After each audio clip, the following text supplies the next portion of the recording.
की इस वीडियो में हम देखेंगे कि कस्टमर का जब ऑर्डर आ जाता है आपको अमेज़ॉन पे तो आपको उसके बाद क्या करना है।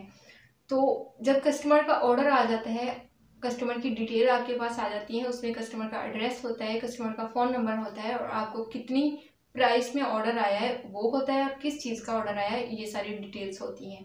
अब इसका करना क्या है, तो इससे पहली वीडियो में मैंने जब आपको सर्चिंग और लिस्टिंग का सिखाया था तो मैंने आपको बताया था कि जब आपने किसी स्टोर से चीज़ खरीदनी है और उसको लिस्ट करना है अमेज़ॉन पे तो आपने साथ में स्टोर की शॉर्ट फॉर्म लिखनी है या वैसे ही आपने लिख देना है कि ये इस स्टोर की चीज़ है ताकि आपको पहचान रहे।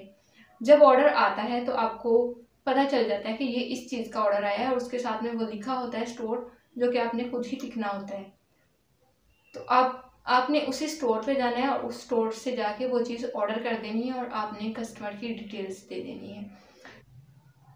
तो इसको बेहतर तरीके से समझने के लिए चलिए हम चलते हैं कंप्यूटर की स्क्रीन पे। सबसे पहले आपने ऑर्डर्स पे क्लिक करना है। जब आप ऑर्डर पे क्लिक करेंगे तो ड्रॉप डाउन मेन्यू ओपन हो जाएगा आपके सामने और यहाँ से आपने मैनेज ऑर्डर पे क्लिक कर देना है। मैनेज ऑर्डर पे क्लिक करेंगे तो कुछ इस तरह का पेज आपके सामने ओपन हो जाएगा। यहाँ से आपने कोई भी ऑर्डर न्यू टैब में ओपन कर लेना है। ओपन करने के बाद इसका ऑर्डर नंबर यहाँ से उठाना है, कॉपी करना है और फाइल में रख देना है। दूसरी साइड पे आपने एक न्यू विंडो ओपन करनी है। न्यू विंडो में आपने लिखना है samsclub.com। samsclub.com इसलिए लिखना है क्योंकि हमने इसी स्टोर से इस चीज़ को लिस्ट किया था, तो हम इसका ऑर्डर भी यहीं से करेंगे। ओपन होने के बाद आपने उसका आइटम नंबर लेना है। आइटम नंबर को आपने यहाँ सर्च बार में पेस्ट कर देना है। पेस्ट करेंगे तो वही सेम चीज़ निकल के आपके सामने आ जाएगी। इसको आपने ऐड टू कार्ट कर देना है। ऐड टू कार्ट करेंगे तो कुछ इस तरह का आपके सामने ऑप्शन आएगा। इसमें आपने व्यू कार्ट पे क्लिक करना है। व्यू कार्ट पे क्लिक करेंगे तो आपने साथ में ही क्वांटिटी भी देख लेनी है कि इसका ऑर्डर कितनी क्वांटिटी में आया है। इसका ऑर्डर एक क्वांटिटी में आया है तो हमने एक ही क्वांटिटी रखनी है। अब हमने इस ऑर्डर का एड्रेस देना है तो हम इसके चेंज पे क्लिक करेंगे और अमेज़ॉन के पेज पे आ जाएंगे। सबसे पहली चीज़ जो आपको नज़र आ रही है वो है कस्टमर का नेम। उसे कॉपी करेंगे और यहाँ पे पेस्ट कर देंगे। दूसरे नंबर पे जो चीज़ आपको नज़र आ रही है वो होता है स्ट्रीट एड्रेस। स्ट्रीट एड्रेस को कॉपी करेंगे और स्ट्रीट एड्रेस वाली जगह पे पेस्ट कर देंगे।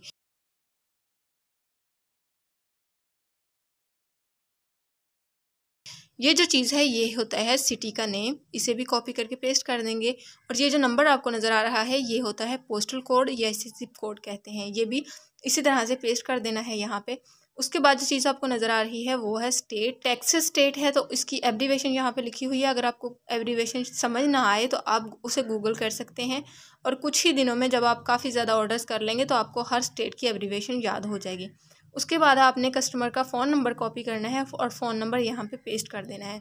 उसके बाद सारी डिटेल्स मुकम्मल हो गई हैं और इसे आपने सेव कर देना है। जब आप एड्रेस को सेव कर देंगे तो कुछ इस तरह का पेज आपके सामने शो होगा। अब आपने एड्रेस को अच्छी तरह से मैच कर लेना है ताकि एड्रेस में गलती ना हो, कस्टमर का जो ऑर्डर है वो सही एड्रेस पे जाए, गलत एड्रेस पे डिलीवर ना हो। उसके लिए आप कॉपी करके Ctrl+F+V कर सकते हैं। उसके बाद आपने अगर आपके स्टोर का टैक्स एग्जेम्प्ट करवाया हुआ है तो आपने इस तरह का टिक मार्क इसमें कर देना है ताकि आपका जो टैक्स है वो फ्री हो जाए। अमेज़ॉन के पेज पे आना है और वहाँ से आपने प्राइस उठानी है। प्राइस उठाने के बाद आपने इसे यहाँ पे पेस्ट कर देना है प्राइस वाले कॉलम में।